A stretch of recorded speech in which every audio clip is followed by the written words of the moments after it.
Hola, ¿cómo estás? Soy el profe Adrián. Gracias por mirar mis videos. Si tenés alguna consulta, alguna duda, déjalo en el comentario, ¿sí? Y si necesitas, hacemos otro video en particular, déjame también en el comentario. Suscríbete, ¿sí? Regalame un suscríbete y activa la campanita, ¿sí? Y así podemos compartir mucho más allá llegamos a muchas más personas, ¿sí? Dale, muchas gracias. Acércate un poquitito. ¿Vamos? Ella tiene luz. Mucha pírate, mírame, no me lo veo. Cuando me empiezan a hacer esas intermitencias, bien visto bajo el punto de vista electrónico, eso ya es un falso contacto. ¿Qué es lo que estaría pasando? Vamos a analizarlo un poquitito mientras tanto, ya repasamos de la clase 1.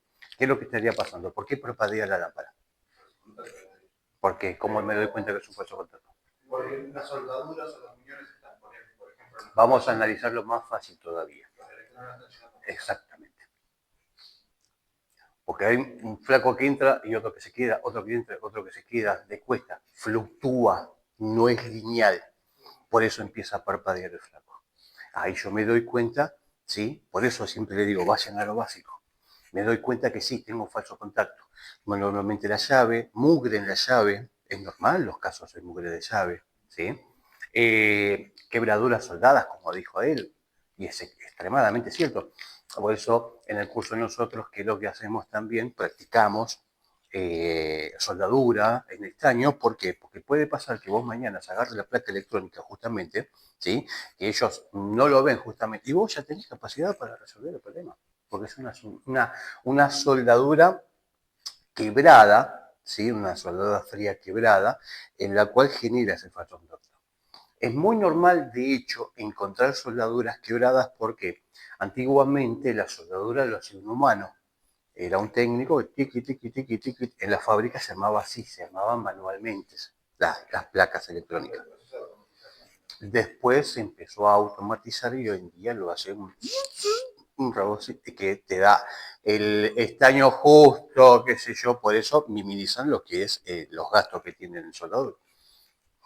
Entonces te ponen muy poca cantidad a veces de estaño para obviamente chimanguear. Y entonces, ¿qué es lo que pasa? A futuro, a medida que va pasando la corriente, se dilata, se enfría, se contrae, se dilata, no se quiebra. Simple, es algo que es extremadamente normal.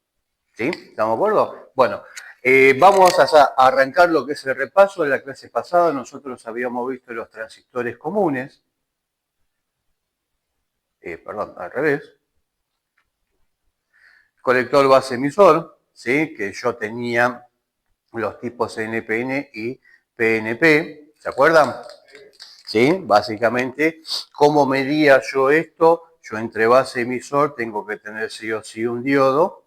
Sí, entre base y colector yo tengo que medir sí o sí otro diodo. Este es así. Vamos a arrancar. ¿Está? Dependiendo cómo estén colocados los diodos, es justamente cómo iba a ser un PNP y NPN. ¿Estamos de acuerdo? Entonces yo lo medía buscando el diodo. Después habíamos hablado, ¿sí? Que saltamos al sistema de control, porque este técnicamente es un transistor de continua. Si bien yo puedo llegar a meterle información ondulante, ¿sí? Informaciones, ¿sí? Formas de onda, pero no trabajaba para corriente alterna. Entonces, a partir de este momento, ¿qué es lo que pasó? Aparece un flaquito que nosotros lo conocimos la clase pasada como triac, ¿sí? Donde yo voy a tener MT1, MT2, perdón, y MT1, ¿sí? Y el gate. Ánodo 1, ánodo 2 y el gate en castellano, ¿ok? Entonces, este muchacho ya, ¿sí? El triac ya es un transistor para trabajar en alterna, ¿sí? Ya es un transistor diseñado específicamente para trabajar en alterna. Entonces, ese transistor, ¿sí? Necesitábamos nosotros algo para controlar, por ejemplo, motores, al encendido de lámparas, para utilizarlo como sistemas de control. Por eso ya son sistemas de control electrónico. Fueron los reemplazos de ¿quiénes? De los relés. ¿sí? En el caso que hoy sigue estando todavía mecánicamente dentro de las placas electrónicas, físicamente, no mecánicamente, dentro de las placas electrónicas el relé, ¿por qué? Porque el relé todavía, en algún aspecto, sobre todo para cargas grandes, ¿sí? Todavía se sigue manteniendo, ¿sí? Pero para las cargas pequeñas, ¿sí? O que no demanden tanta corriente, a eso me refiero, ¿sí? Se usan ya estos tipos de dispositivos de control. Por eso en las placas electrónicas comunes, ustedes se van a encontrar con TRIAC. Se van a encontrar con TRIAC. ¿Cómo se mide un TRIAC? Entre MT1 y MT2 yo tengo que tener sí o sí un abierto, porque nunca los diodos me van a dejar conducir. Pero entre gate y MT1 yo voy a tener una pequeña resistencia. ¿Sí? Sí o sí. Entonces, cuando yo tengo esa medición, yo tengo una medición técnicamente que está bien. ¿Ok? ¿Cómo labura este flaco? Acuérdense que en el gate o con puerta en castellano, ¿sí? Tiene que entrar un pulso. O sea que va a entrar el mismo concepto que acá, un pulso ya sea positivo o un pulso ya sea negativo. Por eso voy a tener un canal N y un canal P. Canal P obviamente un pulso positivo, o sea, polarizado como positivo, y el canal N obviamente es negativo. ¿Sí? ¿Estamos de acuerdo? Eso obviamente lo vamos a tener que buscar, ¿sí? En el datasheet, en la hoja de datos, ¿sí? Directamente la información del transistor que nosotros estamos viendo en ese momento. ¿Sí? Porque no siempre puede llegar a ser un transistor común, un triac común, no siempre. Yo puedo llegar a asumir que es por el formato, por el tipo de encapsulado, pero en realidad no siempre es así. Por eso estoy obligado, y siempre antes era la Biblia que yo les contaba el SG, ahora nosotros tenemos esa página web que es All Datasheet, en la cual nosotros vamos y buscamos. ¿Sí? Todos en el mundo lo hacemos, de hecho. Entonces, ¿se entiende acá, hasta acá más o menos? Después de esto vino lo que es la generación del MOSFET. El MOSFET fue un transistor ya muy particular en la cual empezaba a trabajar, al igual que por ejemplo en potencia, ¿sí? Trabajaba en frecuencia. Porque si nosotros estamos comprendiendo, ¿sí? Si nosotros comprendemos, hasta ahora estamos trabajando en baja frecuencia. ¿Sí? Porque yo tengo, por ejemplo, en el caso de alterna, yo estoy teniendo 60 ciclos, 50 ciclos, dependiendo del país. O sea, 50 Hz. ¿Sí? Ahora necesitamos un poquito más de velocidad. ¿Por qué? Porque hay etapas dentro o requerimientos dentro de una placa electrónica en la cual la velocidad de conmutación tiene que ser mayor. ¿Se acuerdan que yo le dije que hasta ahora estamos viendo todo este tipo de transistores como un transistor que trabaja como llave? ¿Sí? Absolutamente todo. Muchos de ellos tienen la oportunidad de trabajar inclusive como amplificadores de corriente, que eso en el curso de audio sí se ve perfectamente. Pero ahora me voy a concentrar como estos trabajando como llave. Entonces, en el caso de un transistor tipo MOSFET, yo voy a tener colector emisor, perdón, voy a tener drain y source, drenaje y fuente, y obviamente yo voy a tener la compuerta. ¿Sí? Se llaman así los tipos MOSFET. Entonces vuelvo a repetir, estos muchachitos, también canal P, canal N, ¿sí? Vuelvo a repetir, drain, D-R-A-I-N, drain, D, de drenaje, y source, S, de fuente. ¿Ok? ¿Estamos de acuerdo? Gate con puerta o puerta. ¿Sí? ¿Estamos de acuerdo? Entonces, este tipo de muchacho, ¿sí? El MOSFET, vuelvo a repetir, fue diseñado básicamente, pensado, ¿sí? También para trabajar con corriente, pero a una frecuencia superior. ¿Ok? ¿Qué tal? Buen día. A una frecuencia superior. Esa es la realidad. ¿Sí? ¿Estamos de acuerdo? Drain. Vamos a escribirlo. Drain. Abajo es source. Y este es gate.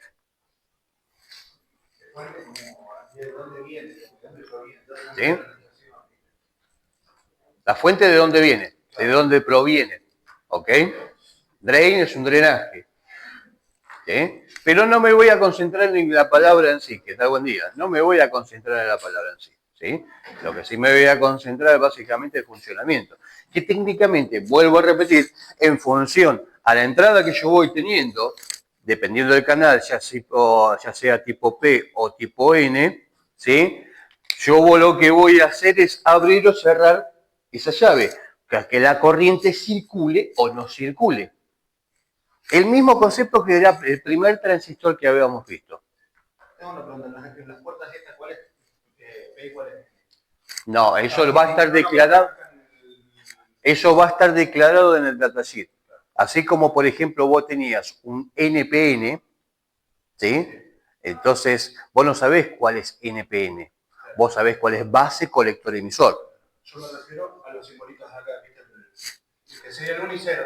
Acá lo es arriba, es P, porque está por encima de la línea del 0, y lo que está debajo es N, porque está debajo de la línea del 0. Vamos a dibujarlo de esta forma, así. Ahí te entendí la pregunta. ¿Sí? Ahí te entendí la pregunta. ¿Ok? Entonces, a este muchacho, ¿cómo lo vamos a medir? ¿Sí? ¿Cómo lo vamos a medir? Nosotros, a este, para que polarice, para que funcione, ¿sí?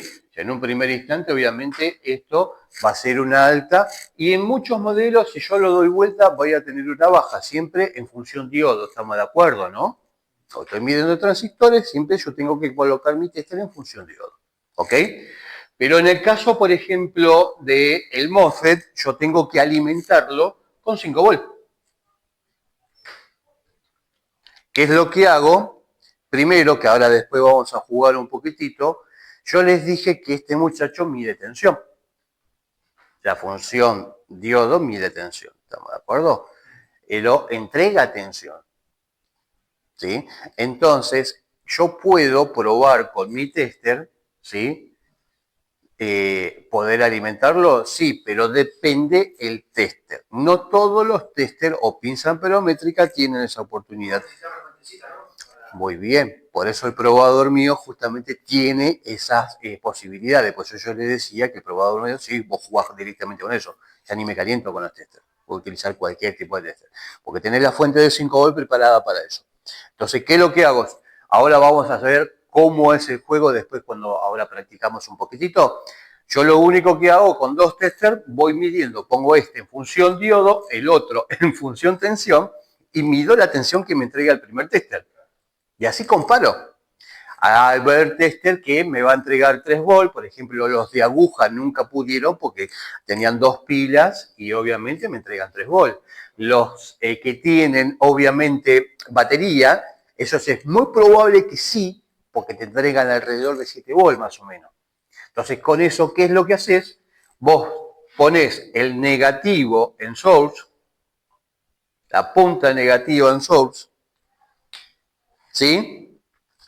Y pones un toque, das un toque, la punta positiva sobre el gate y lo sacás. ¿Y qué es lo que hiciste con eso? Técnicamente, ¿sí? Le ordenaste, internamente tiene un pequeño capacitor acá, ¿sí? Tiene un pequeño capacitor. A veces no me quiero meter dentro de la estructura porque no tiene sentido, pero para que ustedes más o menos lo entiendan. Entonces, cuando yo le envié los 5 volts, el capacitor se cargó. ¿Y qué es lo que me hizo? Me hace cargar, me hace cerrar la llave. Entonces, si yo tenía 12 volts acá, se me van directamente, obviamente, al source. ¿Está? ¿Se entiende? Cierra la llave, correcto. Cuando vos lo vas a medir en diodo, vos vas a medir un transistor común y corriente. Vas a medir alrededor de 400 milivolts, más o menos 500 milivolts. Entonces, para sacarlo de conducción a este muchacho, yo tengo que hacer un corto con la punta negativa y la puerta del gate. O sea, ahora al gate lo tengo que mandar al negativo, lo tengo que mandar a tierra, a masa. ¿Para qué? Para descargar ese pequeño capacitor, entonces la llave interna, ¡tac! Entonces no nos va a dar lo mismo arriba y abajo. Exacto. Después ahora lo vamos a probar un poquito, por eso la intención es empezar que quede bien claro eso pues, en un ratito que tengamos. Lo mismo, polarizás primero el gate y el source, de la forma que te digo, medís que obviamente cierra la compuerta como corresponde, pones en cortocircuito gate y source para que se abra, ¿ok? Para que ese capacitor interno se descargue y automáticamente esa llave se tiene que abrir. Ahora después vuelvo a repetir, lo vamos a probar. Entonces de esa forma yo sé perfectamente que ese MOSFET estaría laburando perfectamente, sin ningún tipo de inconveniente. ¿Sí? ¿Estamos de acuerdo? Y el concepto IGBT, que es lo que habíamos visto en la clase pasada, es técnicamente más o menos lo mismo. ¿Sí? Yo tengo que medir el IGBT, básicamente es la unión entre el MOSFET y el transistor común, el transistor de juntura. ¿Sí? Por eso yo, a diferencia de ese dibujo, lo voy a tener de esa forma. ¿Sí?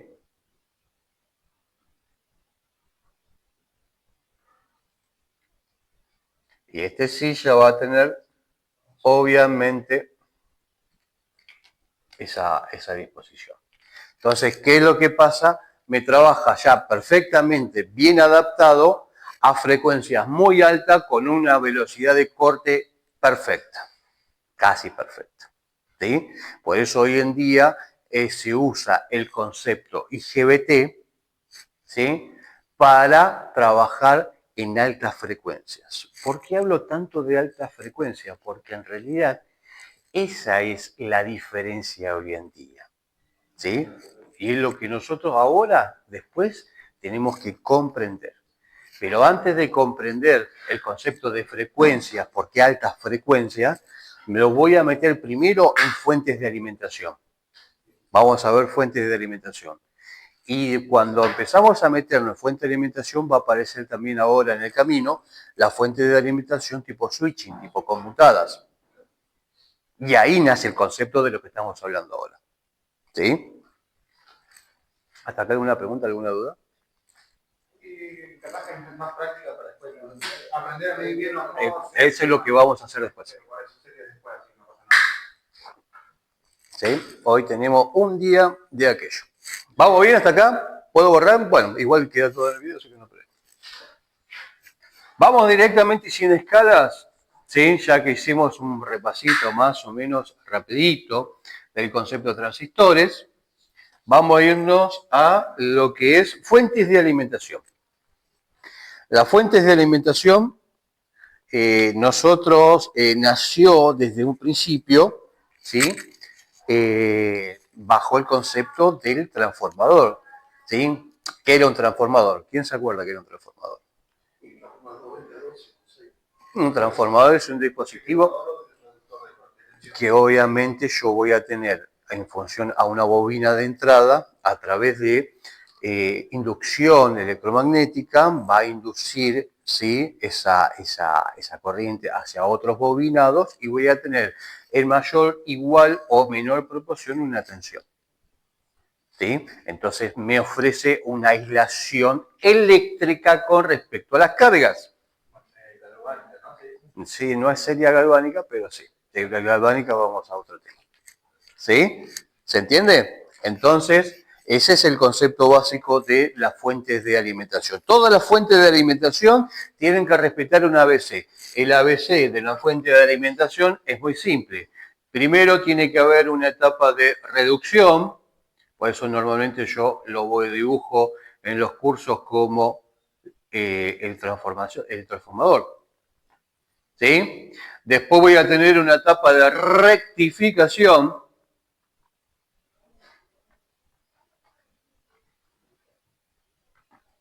Y por último voy a tener una etapa de filtrado. Absolutamente todas las fuentes tienen que, o sea, todas las fuentes de una relativa calidad, tienen que respetar sí o sí esas tres etapas. Sí o sí. La tercera es de filtrado.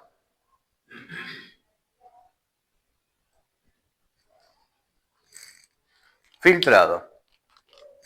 ¿Sí? Entonces, ¿Cómo trabajan las etapas? ¿Sí? Normalmente, yo acá a la entrada, acá en la República Argentina, voy a tener 220 volts.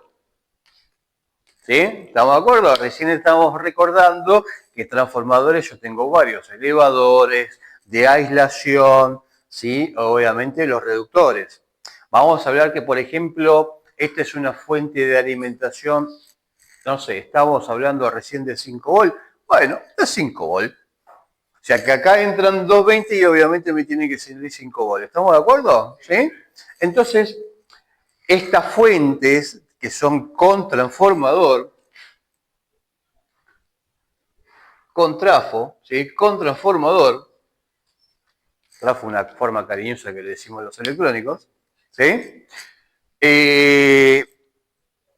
¿Cuál es la función? ¿Cómo trabaja dentro de las etapas? Yo voy a tener acá de entrada la señal de 220, ¿sí? La forma de onda de 220. A la salida de la etapa de reducción, yo voy a tener esos 220 más chiquititos.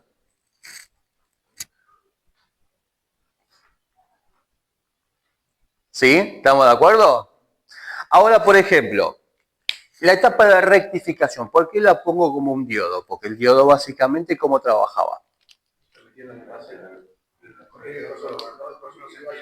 Claro, deja pasar para un sentido y para el otro no. ¿Estamos de acuerdo? Entonces, cuando pasa por esta etapa, porque eso se llama rectificación, deja pasar, por ejemplo, para una onda media, ¿sí? No una onda completa, una onda media, simplemente el semiciclo positivo, pero el negativo no.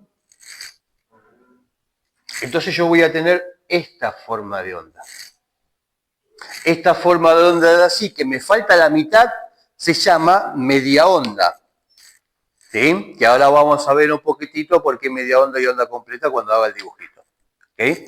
El que se llama onda completa, ¿sí? Esta, la que está acá abajo, la monta arriba. Vuelvo a repetir, la de media onda, te corta la onda en seco, fuiste. Ya está. ¿Sí? La de onda completa, la que estaba acá abajo, la pone arriba. Este tipo de señales llamamos nosotros pulsantes. ¿Sí? ¿Estamos de acuerdo? La media onda te permite pasar media onda nada más. La onda completa lo que hace es pasar esa onda hacia arriba. ¿Tá? A todas estas ondas, cualquiera de las dos, media y la completa, son pulsantes. Son pulsantes. ¿Sí? No es continua. ¿Estamos de acuerdo? Entonces, para mejorarlo, para hacerlo, porque si yo presto atención, no es continua, es pulsante todavía. Pero para yo obtener una señal pulsante, ¿qué debo de hacer? Ponerle obviamente un capacitor. Entonces, ese capacitor con su carga, porque se acuerdan que el muchacho carga, ¿sí? Pero, ¿qué es lo que pasa? Él ahí va a quedar, ¿por qué? Porque él va a intentar a descargarse, ¿sí? Vamos a dibujarlo de esta forma. Va a intentar descargarse, por eso yo lo veo de esta forma, pero no le da el tiempo para poder descargar completamente, que ya se vuelve a cargar. Entonces, la forma de onda es esa y no es exactamente bien lineal. Lo que hace la linealidad de la salida, la forma de onda de salida, es la eficiencia de este muchacho y la calidad del cálculo matemático del filtrado. ¿Sí? Cuanto más continuo, más pura esta forma de onda, yo lo voy a ver con un instrumento que se llama osciloscopio. ¿Sí? Algún día haré un seminario y les explico cómo son los osciloscopios. ¿Sí? Sí. Y si fui a comprarlo, no había, me dio uno de 6. Y si no unía, me dio 12 volts. Sí.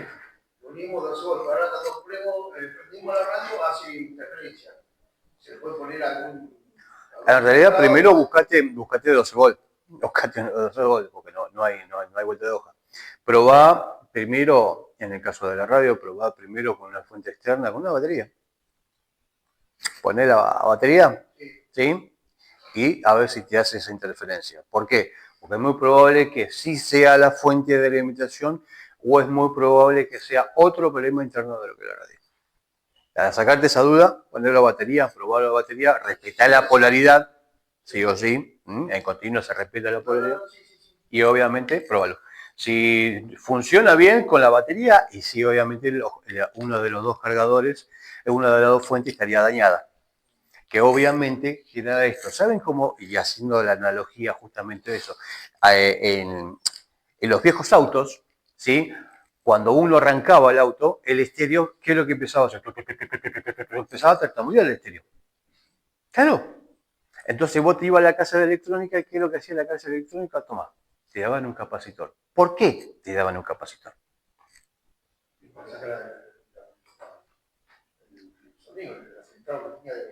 Sí, pero...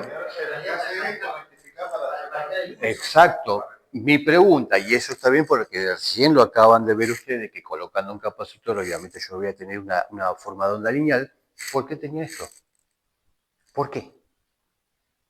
Porque está cumpliendo justamente en el auto tienen los alternadores que generan justamente la corriente alterna. El alternador es un motor, o sea, algo que genera, alterna, por eso tiene la placa de diodos, pero me lo carga de forma pulsante. Carga la batería de forma pulsante, no lo hace en continua.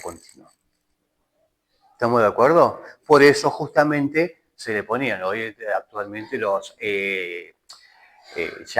esos estéreos modernos ya tienen esa capacidad de absorber justamente esas impurezas, ¿sí? Transformarlas lo más lineal posible para tener una mejor calidad. ¿Sí? Por eso es muy probable, primero, ¿sí? Yo te hago que vayas y lo pongas, que pruebes con otra fuente para sacarte una falla lógica que tenía las radios. ¿Sí? Por otro lado, ¿sí? Si vos determinás que con otra fuente funciona bien la radio, bueno, obviamente uno de esas fuentes estaría funcionando mal este muchacho. O ahí tenés, o a lo mejor hay un problema internamente que no lo sabemos. ¿Sí? ¿Se entiende? ¿Se entiende el concepto, no? Comentario, estamos hablando de la fuente de switching. ¿Viste las fuentes de alimentación que tiene las notebooks? Sí. Cada una tiene, no sé, de un número 18 volt, 3,2 amperes, por ejemplo. Eso, vos tenés el proceso de entrada, por lo menos lo conectás a 220, y la salida yo la podría, por ejemplo, cortar y separar para tenerla usarla tipo fuente switching. Después vamos a aprender justamente eso, pero no es una fuente switching. No, es distinto, digamos. Es distinto. Pero la puedo usar como fuente de alimentación para otros. Para fuente de alimentación, sí, correcto. No como fuente de switching. El concepto ahora lo vamos a aprender, de hecho, porque lo tenemos que entender bien, porque de hecho las placas electrónicas inverter, ¿sí? Sí o sí tienen switch. De hecho, si lo entendemos bien el concepto de la switching, los viejos centros musicales, todo lo que es estéreo, ¿sí? Todo lo que es audio, perdón, ¿sí? En alguna parte, por lo menos los domésticos, no los comerciales. Televisores, todo tiene fuente switch. Desde los televisores de tubo ya venían con concepto de fuente switching. Se cambió desde lo que son los tubos blanco y negro a ese nivel. ¿Sí? Estoy hablando de los tubos valvulares, ¿sí? De los televisores valvulares, a ese nivel. ¿Sí? Ahí se cambia el concepto. ¿Ok? Entonces, ¿hasta acá vamos bien? ¿Se entiende cómo tiene que trabajar sí o sí? Bien, excelente. Ahora, vamos a ver en vivo y en directo, ¿sí? ¿Cómo es? Porque nosotros en la clase pasada hablábamos del puente de Wheaton, el puente de Wheaton, el puente de Wheaton. No, vamos a ver qué caxa es el puente de Wheaton. Y el puente de Wheaton es, obviamente, es una rectificadora de onda completa. Entonces, vamos a ver ahora, vamos a analizar una fuente ya in situ de contransformador.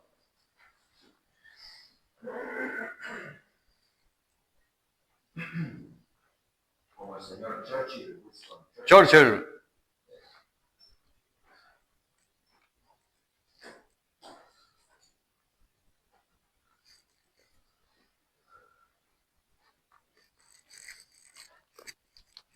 Bien, eso es una fuente de alimentación básica. ¿Sí? Recién acabo de decirle que si yo tengo una cosa como esto, ¿sí? Básicamente, era un alternador, por ejemplo. ¿Sí? Ahora vamos a hablar un poquito más. Perdón, no un alternador. ¿Sí? Si yo, y acá miren esta tontería, acá me confundí yo, no es el alternador.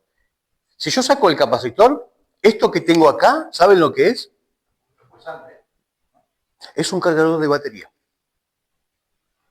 ¿Vienen esos cargadores de batería que yo hizo de 10 amperes? Es un bruto transformador con un bruto diodo. Se terminó toda la historia. Me carga el media onda. Este único diodo, si ustedes lo entienden, entra a 220, ¿ok? Vuelvo a repetir lo que dije antes, te entra a 220, la señal de 220, acá va a ser obviamente un toque más chiquita. ¿Qué es lo que va a pasar acá? Acá va a ser media onda, pero acá voy a tener una, no más o menos ahí, una salida. Y así va a trabajar. Una pregunta, ahí entonces el cargador, claro, lo que hacemos generalmente es que en un cargador, o sea, para cargar una batería o lo que sea, el desnivel o la energía está guardando, almacenando energía en un polo, por decirlo de una manera, ¿no? No, lo que vos hacés es mandarle, en vez de alterno, le mandás pulsante. Claro, por eso, pero vos cuando estás mandando pulsante, estás mandando una sola. La mitad del ciclo. Claro. Por ende, Positivo o negativo. Vos estás mandando la mitad del rendimiento, la mitad de potencia para poder cargar. En teoría serían cargadores relativamente lentos. ¿Por qué? Porque vos no utilizás las dos porciones, vos aprovechás la mitad de la potencia. Por eso se llaman de media onda. Por eso le ponen el positivo y la masa se el chasis. En el caso del auto, el chasis es la masa. Por eso el neutro siempre va conectado al chasis.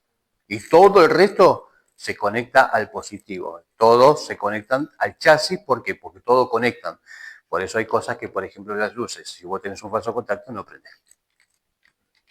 ¿Sí? ¿Estamos de acuerdo? Porque te falta un polo, no tenés tensión. Clase 1.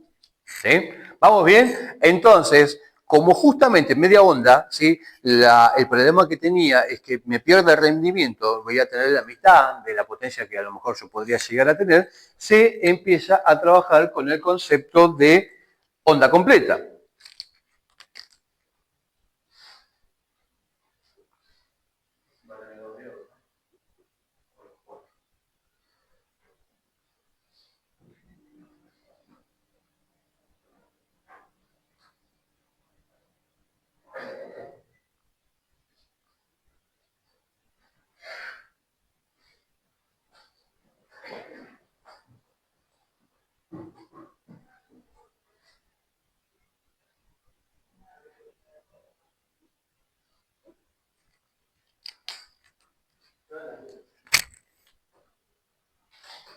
Por eso si yo miraba hasta acá en la clase pasada, había dos diodos que marcaban para un sentido y dos diodos que marcaban para otro sentido, es porque en realidad están colocados en esta disposición.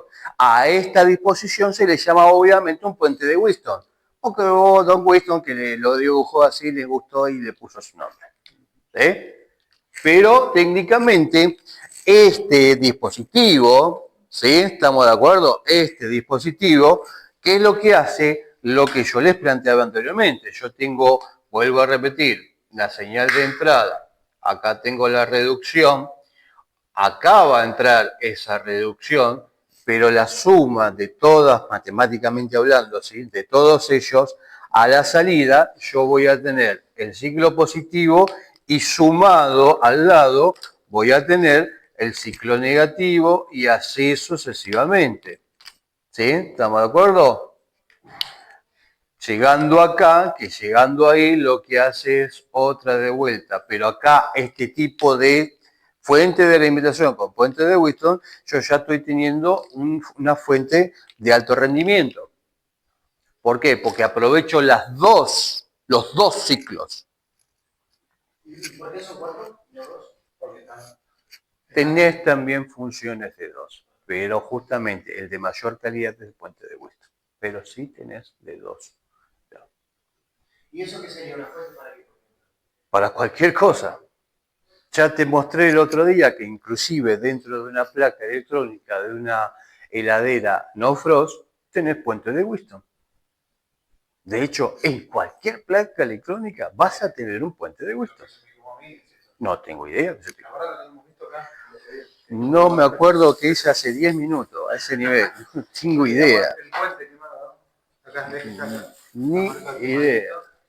Pero vamos a ponerlo, por ejemplo, en este caso, ¿sí? Yo, por ejemplo, acá no voy a tenerlo. Muy buenos días. Miren, ahí tienen uno. Un puente de Whiston.